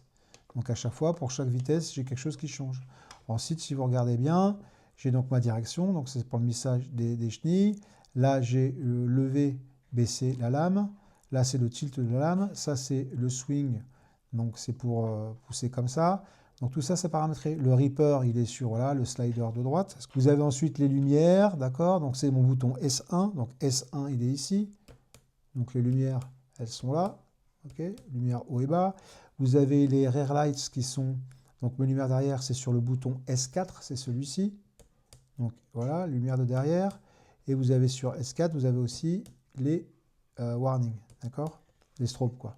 Starter pour démarrer, moi, c'est toujours sur le S12.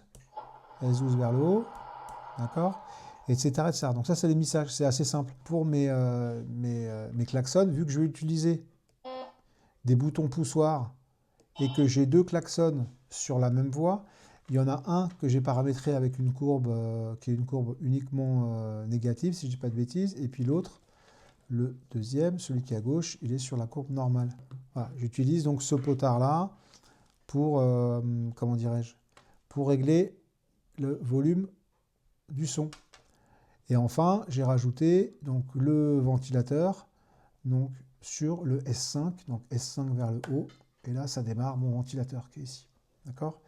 Alors, on va aller dans le détail. Donc, c'est très simple, hein, c'est un engin qui est très simple comment dirais-je, à paramétrer. Hein. Finalement, il n'y a que le mixage des chenilles et puis le fait que j'ai mis 3 vitesses, sinon tout le reste, c'est vraiment très simple. Alors, on va aller on va se mettre en vitesse 1, d'accord? Et on va aller d'ailleurs dans l'édition. Et là, on va regarder. Donc, je lui ai donné un nom. Alors, c'est une convention M parce que c'est un mixage, d'accord? Bon, propulsion pour moi. Et là, ce qui est intéressant de voir, c'est que, premièrement, il va être actif que dans un seul des flight modes. Donc, on a dit que je ne veux que l'utiliser dans la vitesse lente, parce que là, je vais paramétrer ma vitesse lente. D'accord? Et donc, Qu'est-ce que je fais? Ma vitesse lente, je lui dis que la source, eh ben, c'est la propulsion, c'est ce joystick-là, tout simplement. Je lui fais appel à une courbe spécifique. Et vous allez voir pourquoi j'ai fait des courbes. C'est que je lui dis que moi, j'ai une courbe qui fait qu'il va aller plus vite en marche arrière qu'en marche avant. D'accord? Donc, on va aller voir les courbes après. J'ai créé 3 courbes. Une courbe lente, une courbe rapide et une courbe moyenne. Je lui mets comment dirais-je, une dead zone. Mais en fait, je n'ai pas besoin de la mettre là parce que je l'ai mise au niveau de la sortie. Là, appuie ici, je fais delete, il va me demander de l'enlever. Voilà. Et après, j'ai fait, pour paramétrer mon inertie, je lui ai mis ce qu'on appelle un slow up et un slow down. Donc, je lui ai mis un slow up de 0,5 secondes et un slow down de 0,5 secondes. Pour la petite vitesse, d'accord? C'est ce que j'estime qui est sympa. Après, je vous montrerai des vidéos de l'engin quand il est avec l'inertie. Et c'est pas mal. Une fois de plus, c'est le genre de truc, vous pouvez le paramétrer tout simplement avec le logiciel Bayer SFR 1D. Hein, vous avez une case à cliquer et il va vous faire plus ou moins la même chose. D'accord? Bon, moi, comme je voulais utiliser ce système de différentes vitesses et puis une inertie qui est différente en fonction de la vitesse à laquelle j'utilise, voilà, je me suis un peu pris la tête. Mais vous pouvez le faire beaucoup plus simplement. Et enfin, vous lui dites, ma propulsion, elle s'applique à quelle sortie? Eh ben, elle s'applique à ma sortie 1 et ma sortie 2, donc mes deux chenilles. D'accord? Voilà, tout simplement. Donc là, vous pouvez cloner le premier. Faites ça. Vous pouvez cloner, il va cloner, ça va en donner un deuxième. Et dans le deuxième, ce que vous faites, c'est que vous allez aller dans la partie donc, Flight Mode. D'accord? Vous allez mettre le Flight Mode numéro 2 au lieu de mettre le Flight Mode numéro 1. Donc vous enlevez le 1, vous mettez le 2. D'accord? Et ensuite, vous allez juste lui dire que... alors là, j'ai mis par exemple, là, vous voyez, le slow up, slow down, il est de 0,3 secondes. L'inertie, elle est de 0,3 et 0,3 ici. D'accord? Et enfin, pareil, vous l'appliquez, enfin, quand vous aurez cloné, ça sera pareil, mais vous l'appliquez aux deux chenilles. Et là, la différence, c'est que vous allez chercher la courbe qui s'appelle medium speed. Et vous voyez, c'est pas du tout la même. C'est pareil pour la partie, donc la troisième, propulsion. Voilà. Hop. Là, vous allez faire appel à la courbe fast, et donc vous pouvez voir qu'il va à 100% en marche avant, 100% en marche arrière, celui-là. D'accord? C'est le seul mode où il va, entre guillemets, à fond. Il va falloir faire la même chose au niveau de la direction. Donc là, c'est le mixage à proprement parler. Alors, si je suis en première vitesse, donc vous voyez, il est surligné, donc là, il est effectif. Donc, qu'est-ce que je lui dis? Je lui dis que ma direction, elle va se faire sur ce manche-là, d'accord? Ma direction, je veux que dans le flight mode par défaut et la vitesse 1, d'accord, maintenant vous connaissez, sur l'axe X, donc c'est cet axe ici, d'accord, je veux qu'elle soit limitée à 50%. C'est-à-dire que je veux que le différentiel entre la chenille droite et la chenille gauche, quand il tourne, il soit de 50% maximum. Toujours ça va marcher un peu, et au pire, si celle-là s'arrête, celle-là elle tourne de 50%. La vitesse de la chenille la plus rapide sera 50% si celle-là s'arrête. D'accord? Donc ça donne un mouvement réaliste de bulldozer, de track loader. Donc voilà, et après j'ai créé donc pour les vitesses les plus rapides. Donc par contre, je suis passé à 100%. Si vous voulez, il ne faut pas qu'il y ait trop de différence entre l'une et l'autre parce que dès que la moindre petite différence, ça tourne beaucoup plus vite vu que les deux chenilles vont très vite. D'accord? Donc l'histoire de 50%, ça me permettait moi à petite vitesse d'avoir un meilleur contrôle pour tourner avec l'engin. Et un meilleur contrôle et un contrôle réaliste. Donc voilà, hein, là c'est tout simple, 100%, on ne change rien. D'accord? Donc voilà comment j'ai paramétré le mixage de mes deux chenilles sur cet engin. Ensuite, il y a tous les vérins. Donc les vérins, c'est très simple, hein, c'est pareil, on va en prendre un. Chaque vérin, il est paramétré, il est à 100%. Ce n'est pas des vérins rapides, hein, d'accord? Donc ils sont tous à 100%. Donc déjà, puissance 100%. Après, ce que j'ai fait, c'est que, et par exemple, ils sont disponibles dans tous les flight modes, enfin dans les 3 vitesses, d'accord? Donc celui-là, le lift, c'est celui qui permet de lever la lame, d'accord? Et alors celui-là, je lui ai mis pour tous les vérins, je leur ai mis, comme les vérins, ils ne sont pas très sensibles au niveau du neutre, je leur ai appliqué une courbe qui s'appelle boost. Et si vous regardez bien, en gros, vous voyez, si je vous montre là, si vous regardez bien, dès que je bouge un tout petit peu, le joystick, la lame elle se met en route. D'accord? Je veux pouvoir être très précis. Lent. D'accord? Et aussi, voilà, à fond. Mais je ne voulais pas qu'il y ait une espèce de zone neutre un petit peu molle au début des vérins. D'accord? Donc c'est pour ça que j'ai créé cette courbe que j'ai appelée boost. Et je l'ai appliquée à chacun des vérins. Alors, voilà, par exemple, comment on fait alors après pour le mixage? On lui dit que la source, donc c'est mon, par exemple pour le lever et baisser, c'est ce joystick, donc c'est le R joystick Y, donc le joystick de droit sur l'axe des Y, donc c'est celui-là, l'axe des Y, d'accord, l'axe des X, c'est celui-ci. Et je lui dis donc que je les mets à 100%, je lui ai mis la courbe de boost, et là je lui donne une sortie, d'accord, et je lui donne là, c'est là où il y a la petite subtilité, c'est que je lui mets en sortie la voie, donc le canal 4 qui correspond donc à mon ESC et comment dirais-je, à la voie sur la lame, la voie de monter et baisser la lame, mais je lui ai rajouté le canal 11. Vous savez, le canal 11, c'est celui qu'on a paramétré avec le multifonction. Donc c'est celui qui permet de faire un bruit hydraulique avec un ralentissement du régime moteur. Donc pour toutes les voies, et d'ailleurs, vous vous souvenez, je l'ai oublié de le faire pour le Reaper, je vais le faire tout de suite. Donc là, il faut rajouter le canal 11. D'accord? Donc pour toutes mes voies hydrauliques, hein, enfin soi-disant hydrauliques, j'ai rajouté ça. Alors j'ai oublié de le faire pour le Reaper. Alors justement, on va le faire là. Il est où le Reaper? Oups, je l'ai passé. Voilà, le Reaper, il est là. Donc le Reaper, vous voyez qu'il n'y a que la voie 6, il n'y a pas la voie 11. On peut déjà le voir d'ici. Donc je vais le rajouter. Donc là, le Reaper, il est valable dans tous les modes de vol, donc dans toutes les vitesses, d'accord, 100%. Alors, je ne lui ai pas mis de boost parce que j'ai pas besoin, le Reaper, j'ai pas besoin qu'il soit, pas besoin que ce soit nerveux, le Reaper, d'accord, donc j'ai pas mis la courbe de boost. Par contre, là, il faut que je mette, au niveau du nombre de canaux de sortie, j'en rajoute un, d'accord. Et donc là, bah, il y a le premier, et là, je vais lui rajouter ici, je vais lui rajouter le canal 11, qui est mon canal avec les sons hydrauliques, d'accord. Et maintenant, alors, si j'utilise le Reaper, vous voyez, il y a le son hydraulique qui se met en route. Voilà, donc ça c'était pour les paramétrages de toutes mes voies, on va dire, hydrauliques. Ensuite, il y a mes lumières. Alors, mes lumières, c'est facile, c'est pareil, vous vous souvenez, dans le logiciel, on était sur le prop channel 7, c'était mes lumières. Donc là, je lui dis quoi? Je lui dis qu'avec, pour mes lumières, donc on va dire de devant, alors j'ai appelé ça front lights, mais c'est les lumières, les deux lumières de devant, en haut et en bas, sur la cabine et sur le châssis, avec le bouton, le switch S1. Donc avec ce switch-là, je pilote, d'accord, mes deux éclairages, en haut et en bas.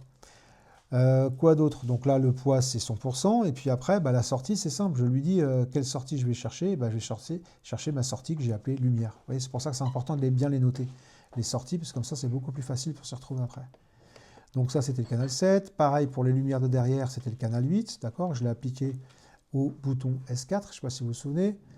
Le starter, donc c'est-à-dire le démarrage des moteurs, donc du son du moteur, je l'ai mis sur le S12. Alors, je lui ai dit bouton S12 ici, dans la source bouton S12. Donc c'est ouais, c'est celui-ci, d'accord. Et là, je lui dis que ça va faire appel à mon proportional channel 9, celui où j'ai paramétré d'un côté sur un appui court le démarrage du moteur, et sur un mouvement vers le bas, en position vers le bas, je coupe complètement les sons. Hein, vous vous souvenez? Pour comment ça s'appelle, mes klaxons, vu que je veux que ça soit sur les deux boutons pressoirs, et en fait, il y a un bouton pressoir, si vous voulez, il faudrait que je l'inverse, que je veux que quand j'appuie, le son soit maintenu, quand je relâche, le son s'arrête. Sauf que dans ma courbe des proportional channels, vous vous souvenez, j'en ai un vers le haut, un vers le bas, mais ils sont inversés. Donc, ce qu'il faut faire, c'est que là, dans un des deux, donc celui qui était top right, donc ça doit être celui qui était indiqué vers le haut. Je vais faire une petite astuce, c'est que je vais lui rajouter une courbe, d'accord? Et ça, c'est une courbe de fonction, d'accord? C'est une courbe de fonction qu'on appelle positive. Donc si vous allez là, vous allez éditer la courbe, et là, vous regardez, alors c'est une courbe que j'ai appelée positive, d'accord? Donc là, vous voyez, je ne sais pas si vous voyez, mais il va pas vers le bas, parce que s'il allait vers le bas, il ferait le son de l'autre, klaxon en permanence, et quand j'appuie sur le bouton, il ferait le son de klaxon que je veux. Donc là, j'ai inhibé toute la partie qui va entre 0 et moins 100. D'accord? Et puis pour l'autre, bah, j'ai pas besoin, parce que l'autre klaxon, il marche dans l'autre sens. Donc, j'ai pas eu besoin de faire cette courbe. Alors, le contrôle du volume, bah là, c'est facile, hein, c'est pareil. Je vais dans Edit, je lui dis juste qu'il veut au 100%. Je vais lui trouver ma sortie 16, qui était là, mon canal proportionnel 16 dans le logiciel. Et à partir de là, je lui dis quel bouton c'est. Donc c'était, je ne sais plus comment j'ai appelé ce bouton-là. Il s'appelle potard en bas à droite. Donc potard en bas à droite, c'est celui-là. D'accord.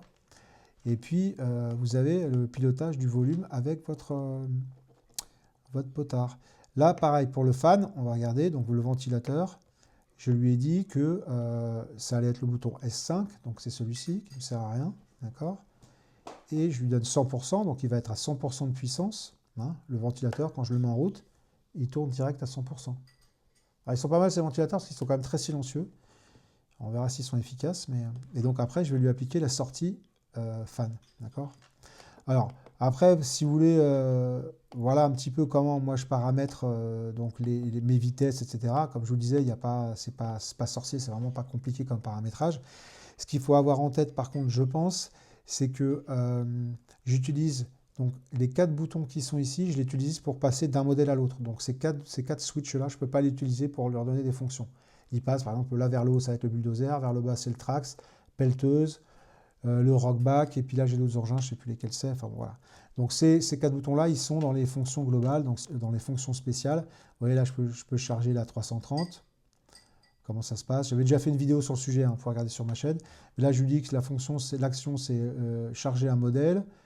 Avec eux, je lui dis d'aller charger avec le S7 vers le haut. Donc S7 vers le haut, je vais charger le modèle qui s'appelle 4330F. D'accord?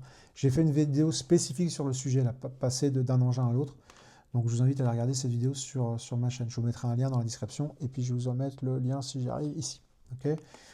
Donc voilà, après ce qui va vous intéresser, évidemment, je le sais tout de suite, la question c'est comment je fais pour que j'ai mes vitesses qui s'affichent comme ça avec différentes couleurs et que là, quand j'active mon ventilateur, ça passe d'une couleur. Donc là, c'est très simple, il faut utiliser des scripts Lua. Alors c'est pareil, j'ai fait une vidéo sur ma chaîne où tout est expliqué, d'accord? Là, j'en utilise 2 différents, donc il y en a un où en fait sur le même bouton ici, il peut y avoir plusieurs choses qui s'affichent, d'accord? Et j'en ai un autre ici où en fait c'est l'action d'un bouton, juste d'un bouton, qui va faire changer l'affichage, d'accord? Donc pour votre information, je vais faire appui long et je vais vous dire, le widget, celui-là, c'est le Lua Flight Mode, d'accord? Donc ça c'est pour les modes de vol, il est spécifique au mode de vol. Donc là vous pouvez changer toutes les couleurs vous-même, qu'est-ce qui s'affiche, etc. Donc ça c'est super. Et donc le Lua Flight Mode, et celui du dessous, là où c'est juste le fan qui se met en route, il s'appelle Lua Status, d'accord? Donc ça, pareil, c'est vous lui dites la source, ben voilà, c'est quand le S5 est vers le haut, je veux qu'il y ait ça qui s'affiche sur fond comme ça, et avec quand la touche est inactive, ça change de couleur. Et après, vous pouvez choisir la taille de l'affichage, etc. Donc voilà grosso modo comment ça se passe. Une fois que vous avez passé un peu de temps sur ce module SFR1, qui est quand même la base, hein, c'est un peu le cœur c'est un peu l'ordinateur de bord de l'engin, et c'est ça qui change par rapport, on va dire, à n'importe quel contrôleur de vitesse classique. Il est important de passer du temps là-dessus. C'est pour ça que je vous ai fait cette vidéo. Vous pouvez suivre pas à pas. J'ai expliqué du mieux possible toutes les options qui correspondent à cet engin. Je referai, si tout va bien, une vidéo qui correspond à ma pelleteuse, parce que là, du coup, il y a toute la partie hydraulique qui complexifie, on ne va pas se mentir, beaucoup, non seulement la partie sur le SFR ou sur le module Bayer, et qui complique aussi pas mal la partie de programmation, du moins quand on veut être réaliste comme moi et qu'on va avoir pas mal d'options qui s'affichent pour un maximum de contrôle sur sa pelle, ça sera l'objet d'une vidéo à part entière. Mais ça fait partie des questions qu'on me pose le plus souvent, c'est comment j'ai paramétré ma pelle. Et c'est vrai que ce soit dans les vidéos, les gens qui l'ont vu en vrai, à chaque fois ils me disent comment tu as fait. C'est pas très compliqué, c'est long, c'est sûr. Il faut y prendre le temps. Et après, il y a des choses, c'est un petit peu chacun à sa manière de voir les choses, de pousser le réalisme là où il l'entend. Hein. On n'est pas obligé de se prendre la tête non plus comme je le fais pour faire avancer une pelleteuse, hein, ou faire fonctionner une pelleteuse. Mais voilà, moi c'est comme ça que je m'y prends. Donc je vais conclure la vidéo sur ce contrôleur de vitesse, module son et lumière, ordinateur de bord, qui s'appelle le Bayer SFR 1D. Alors vous avez vu, on peut faire énormément de choses avec. On s'est servi d'une toute petite partie qui est consacrée, nous, vraiment aux engins à chenilles et un bulldozer. Un Trax, ça pourrait être à peu près pareil. Alors après toutes ces années où j'ai pu essayer tous les contrôleurs de vitesse, tous les modules son, lumière, je pense chinois, allemand, etc., je suis resté très attaché au module Bayer parce que du moins l'USM RC3 et le SFR 1D, donc, que je ne connaissais pas et que j'ai découvert aujourd'hui grâce à l'envoi gratuit de ce modèle par Bayer, c'est fantastique. Il y a plein de personnalisation qu'on peut avoir et quand on cherche surtout le réalisme sur ces engins, je pense que c'est un petit peu indispensable. Je ne dis pas que c'est ce qu'il y a de mieux ou je ne dis pas que c'est ce qu'il vous faut. Je dis qu'en tout cas, moi, c'est ce qui me plaît le plus et c'est une fois qu'on a passé le côté paramétrage, etc., c'est vraiment le truc qui, à mon avis, permet d'avoir un engin le plus réaliste possible. Et encore, je ne suis pas rentré pour le moment parce que je cherche quelqu'un où je puisse aller enregistrer le vrai engin, mais il y aurait moyen, comme sur ma pelleteuse, d'ajouter les vrais sons de l'engin. D'ailleurs, ça sera certainement le but de ma prochaine vidéo. Donc voilà, si vous avez des questions, surtout n'hésitez pas. Posez des questions sur les commentaires de la vidéo, mais surtout n'hésitez pas aussi à aller sur ma page Facebook, parce que c'est plus facile Facebook pour répondre aux questions, et puis surtout pour la communauté, c'est plus sympa parce que tout le monde me lit plus là-bas. Je vous mets dans la description, je vous mets les liens vers le manuel du SFR 1D en anglais. Je vous mets les liens vers le site de Beyer Modelbo pour acheter le kit si vous voulez. Le lien vers toutes les différentes vidéos que j'ai faites sur la chaîne qui parlent de ce module ou qui parlent de la programmation de la radio. Et je vous mets un lien aussi vers le Kulz 3D de Bernie 222RC, donc qui nous a proposé ce magnifique bulldozer qui n'a pas encore vu la terre, mais là, je veux vous dire que je suis très impatient. Donc, on va terminer là-dessus. Merci à vous de vous abonner si le cœur vous en dit. Un petit pouce bleu et voilà, partagez la vidéo. Hein, si vous avez des amis qui galèrent un petit peu, soit avec le module ou qui ne savent pas trop ce qu'ils veulent acheter comme module son et lumière pour leurs engins de construction, leurs engins de TP, je pense que c'est la vidéo qu'il vous faut. Voilà, merci à tous. Ciao YouTube.